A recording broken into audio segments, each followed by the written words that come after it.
Imagine being a teen girl who suffered abuse from the ages of 5 to 8.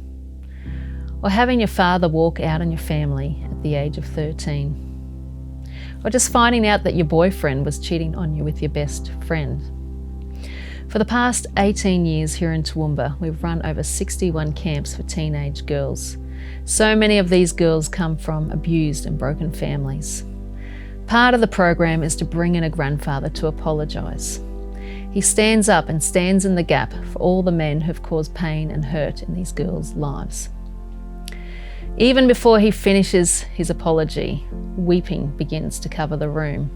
For the first time in these girls' lives, someone is saying that what happened to you was wrong and was not your fault.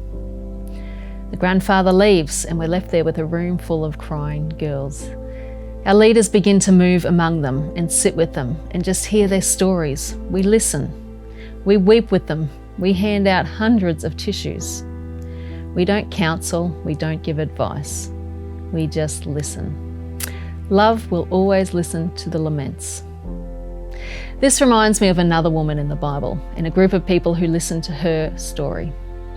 Naomi had arrived back in Bethlehem and she declared, "Don't call me Naomi, call me bitter." You read about her story in the first chapter of Ruth. Her husband had died, her son-in-laws had died, and there were no grandbabies to continue on the family line. One of the daughter-in-laws stayed behind in Moab. The other one, Ruth, stuck with Naomi. What amazes me when Naomi arrives back in Bethlehem and declares her bitterness, the people just listen. No one came and said, "Naomi, you need to have more faith and trust in God." No one was handing out sermons and CDs saying, "Listen to these to make you feel better." Ruth didn't even say, "Snap out of it, Naomi, get over yourself." They all just listened, because love listens to laments. You see, if we're to reach into the pain and connect with the broken of our cities, we've got to be okay with sitting in the grief and the pain and the comfortableness of lament and just listening.